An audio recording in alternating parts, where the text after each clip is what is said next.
നമുക്കെല്ലാവർക്കും അറിയുന്നത് പോലെ ഇന്ന് പെസഹ വ്യാഴാഴ്ചയാണ്.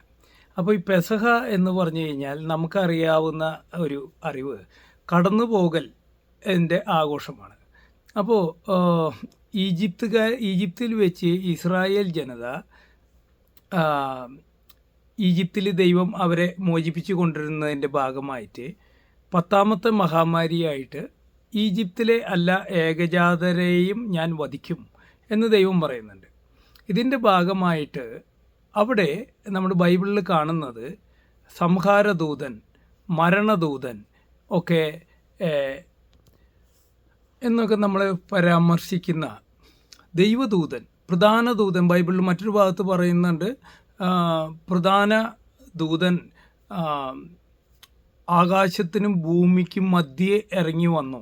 ആ രാത്രിയിൽ, ഭയാനകമായ രാത്രിയിൽ ഈജിപ്തിലുള്ള എല്ലാവർക്കും ഭയാനകമായ സ്വപ്നങ്ങൾ കണ്ടു ഉണർന്നു എന്ന് ഈജിപ്തിൽ നിന്ന് ഇസ്രായേൽക്കാരെ വിടുവിക്കുന്നതിൻ്റെ ഭാഗമായിട്ട് ഫറവോൻ്റെ നാട്ടിൽ ദൈവം അയച്ച മഹാമാരിയാണ്, അവസാനത്തെ മഹാമാരിയാണ് അത്. അതിന് എല്ലാ ഏകജാതരെയും കൊല്ലുന്നതിൻ്റെ ഭാഗമായിട്ട് വന്ന ദൂതനാണ്. അപ്പോൾ ഈ ദൂതനെക്കുറിച്ച് എല്ലാവർക്കും ഒരു കൺഫ്യൂഷനുണ്ട്.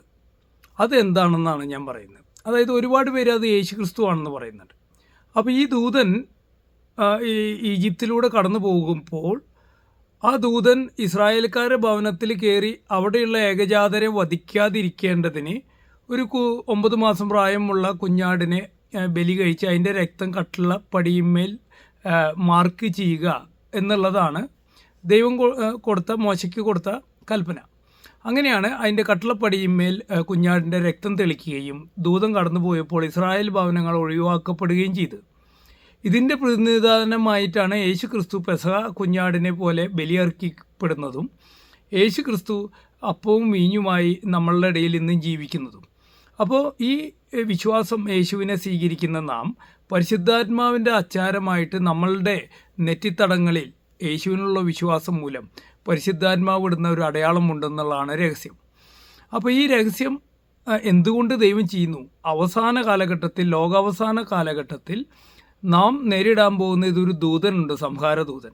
നമ്മുടെ വെളിപാടിലൊക്കെ പറയുന്ന ഓരോ ദൂതന്മാരെ, 7 ദൂതന്മാർ ഓരോ കലശങ്ങൾ എടുക്കുന്നുണ്ട്, കോപകലശം ദൈവത്തിൻ്റെ. ആ നാശത്തിൽ നിന്നും നാം സംരക്ഷിതരാകും എന്നുള്ളതാണ് നമുക്ക് ഈ പരിശുദ്ധാത്മാവിൻ്റെ മുദ്രയിടപ്പെട്ട നെറ്റിയിൽ യേശുവിലുള്ള വിശ്വാസം മൂലം നമുക്ക് ലഭിക്കുന്നത്. അപ്പോൾ ഈ രഹസ്യത്തിൻ്റെ ഏറ്റവും പ്രധാനപ്പെട്ട കാര്യം ഞാൻ പറയുന്ന ഇതാണ്. ഈ കടന്നുപോയ ദൂതനെ പലരും അത് സംഹാരദൂതൻ, പിശാച് എന്ന രീതിയിൽ വ്യാഖ്യാനിക്കുന്നുണ്ട്. ഇപ്പോൾ നമ്മൾ ഗൂഗിളിലൊക്കെ അടിച്ചാൽ കാണുന്നത് ദൈവം കടന്നുപോയി എന്നുള്ളതാണ്. ആ കടന്നുപോയ ദൂതൻ ദൈവമാണെന്ന് പലരും പറയുന്നുണ്ട്. അപ്പോൾ ഒരു ചോദ്യം ഇതാണ്: ദൈവമാണ് കടന്നുപോയതെങ്കിൽ കുഞ്ഞാടിൻ്റെ രക്തം എന്ന് പറയുന്ന യേശുവിൻ്റെ രക്തം കണ്ടപ്പോൾ ആണ് തിരിച്ചറിഞ്ഞത് ഈ ഭവനം ദൈവത്തിൻ്റെ മക്കളുടെ ഭവനമാണ് എന്നുള്ളത്. അപ്പോൾ കുഞ്ഞാടിൻ്റെ രക്തം കാണുമ്പോൾ നമ്മൾ അറിയുന്നത് പിശാച് അവിടുന്ന് ഒഴിഞ്ഞു പോകുന്ന ആളാണ്. മനസ്സിലായോ? ഈ കുഞ്ഞാടിൻ്റെ രക്തത്തിൻ്റെ അടയാളം കാണുമ്പോൾ പിശാച് ആ ഭവനത്തിൽ കയറിയില്ല എന്നാണ് നമ്മളുടെ ഒരു മുൻധാരണ. ഇവിടെ ദൈവത്തിൻ്റെ കടന്നുപോകലാണ് എന്നാണ് പറയുന്നത്. ആ പ്രധാന ദൂതൻ ആരാണെന്നുള്ളതാണ് ഇപ്പോൾ ഇവിടെയുള്ളൊരു സംശയം നിലനിൽക്കുന്നത്. ആ പ്രധാന ദൂതൻ എന്ന് പറയുന്നത് പിശാചിനെ നമ്മൾ ലേബിൾ ചെയ്യുന്നതാണോ അതോ ദൈവത്തിനെ ലേബിൾ ചെയ്യുന്നതാണോ ആ കടന്നു പോകൽ? അപ്പോൾ ഈ പെസഹ ദിവസം കടന്നു പോകുന്ന ഈ ഓർമ്മാചരണം ആരുടെ കടന്നു പോകലാണ്? നമ്മളുടെ പിശാചിൻ്റേതാണോ അതോ ദൈവത്തിൻ്റേതാണോ എന്നുള്ളത് നമ്മളെല്ലാവരും ഒന്ന് പഠന വിഷയമാക്കണം. അവസാന കാലഘട്ടത്തിൽ വരുന്ന ദൂതൻ, ദൈവത്തിൻ്റെ ദൂതൻ കടന്നു പോകുമ്പോൾ നമ്മൾ ആ ദൂതനെ അറിയുകയില്ല ഇത് നിങ്ങൾ ദൈവത്തിൻ്റേതാണോ, നിങ്ങൾ പിശാചിന് സമർപ്പിക്കപ്പെട്ടവനാണോ എന്ന്. അപ്പോൾ ഒരു ദൂതനെ ആണ് വരുന്നതെങ്കിൽ ഈ കുഞ്ഞാടിൻ്റെ രക്തം കാണുമ്പോൾ അവൻ അവിടെ കയറാതെ പോകുമെങ്കിൽ ആ ദൂതന് പോലും അറിയുകയില്ല ഈ മനുഷ്യൻ ദൈവത്തിൻ്റേതാണോ പിശാചിൻ്റേതാണോ തിരിച്ചറിയുന്നില്ല. ആ തിരിച്ചറിയുന്നത് ഈ രക്തത്തിലൂടെയാണ്, കുഞ്ഞാടിൻ്റെ രക്തത്തിലൂടെയാണ്. അപ്പോൾ നമ്മൾ മനസ്സിലാക്കേണ്ടത്, ദൈവിക തലത്തിൽ മനസ്സിലാക്കേണ്ടത്, ദൈവിക ദൂതന്മാരുടെ ഗണത്തിൽ പോലും ഈ ദൈവിക കുഞ്ഞാടിൻ്റെ അർപ്പിക്കപ്പെട്ട കുഞ്ഞാടിൻ്റെ രക്തം കാണുമ്പോഴാണ് അവർ മനസ്സിലാക്കുന്നത് ഇവൻ ദൈവത്തിൻ്റേതാണ്, ഇവനെ തൊടണ്ട എന്നുള്ളത്. അപ്പോൾ കടന്നു പോകുന്ന ദൂതൻ ഏതാണെന്ന് നിങ്ങളെ ഒന്ന് പരിശോധിച്ച് നോക്കൂ.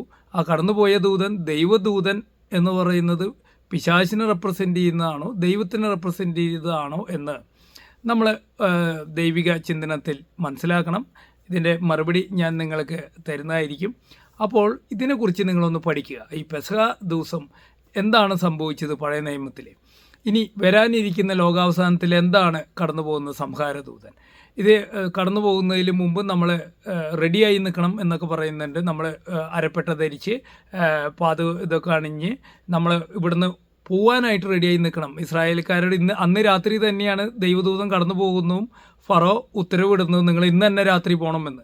അപ്പോൾ പുളിപ്പില്ലാത്ത അപ്പം അവരുണ്ടാക്കി വെച്ചിട്ടുണ്ട്. കാരണം അപ്പം പുളിക്കാനുള്ള സമയം ലഭിച്ചില്ല. അതിന് മുമ്പേ അവർ രാത്രി ഫറോ പറഞ്ഞു നിങ്ങൾ ഇന്ന് തന്നെ വിട്ടുപോകണം, ഈ രാത്രി തന്നെ എന്ന് പറയുകയാണ്. അപ്പോൾ ഈ അപ്പം പുളിമാവ് പുളിച്ചിട്ടില്ല.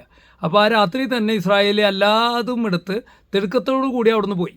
ഇതുപോലെ തന്നെയാണ് ലോകാവസാന സമയത്തും ദൈവദൂതൻ പ്രധാന കാഹളം മുഴങ്ങുകയും പ്രധാന ദൈവദൂതൻ്റെ ശബ്ദം കേൾക്കുകയും ചെയ്യുമ്പോൾ നിങ്ങൾ ഒരുങ്ങിയിരിക്കുക. ഉടനടി നിങ്ങൾ ഇവിടുന്ന് വിട്ടുപോകും. ഈ ലോകത്ത് നിന്ന് ദൈവം എടുക്കപ്പെടുകയോ അല്ലെങ്കിൽ ദൈവത്തിൻ്റെ സമയമാകുമ്പോൾ നമ്മളെല്ലാവരും റെഡി ആയിരിക്കണം. നമ്മൾ തിരിഞ്ഞ് വയലിലായിരിക്കുന്നവൻ തിരിഞ്ഞ് ഭവനത്തിലേക്ക് പോകരുത്, പുരമുകളിലായിരിക്കുന്നവൻ തിരിഞ്ഞ് പുരയിലകത്തേക്ക് കയറാൻ നോക്കരുത്. മാവ് പൊടിച്ചുകൊണ്ടിരിക്കുന്ന 2 സ്ത്രീകളിൽ ഒരാൾ എടുക്കപ്പെടും എന്നൊക്കെ നമുക്ക് അറിവുണ്ട്. അപ്പോൾ ഇത് ഒരു മുന്നോടിയാണ് പെസഹ. ഈ പെസഹ ലോകാവസാന സമയത്ത് ഒരു പെസഹയുണ്ട്, കടന്നു പോകുന്ന ഒരു സമയമുണ്ട്. ആ സമയത്ത് നമ്മളെല്ലാം രക്ഷപ്പെടണം. അതിന് വേണ്ടിയിട്ടുള്ള ഒരു മുന്നോടിയാണ് ഈ പെസഹ. ദൈവം ഈ ഈജിപ്തിൽ കാണിക്കുന്ന പ്രവൃത്തി അതിൻ്റെ മുന്നോടിയാണ്. അതിനെക്കുറിച്ച് നിങ്ങൾ പഠിക്കുകയും അറിയുകയും വേണം എന്നുള്ളതാണ് ഞാൻ നിങ്ങൾക്ക് തരുന്ന സന്ദേശം. ഓക്കെ, അപ്പോൾ എല്ലാവർക്കും ഹാപ്പി പെസഹ.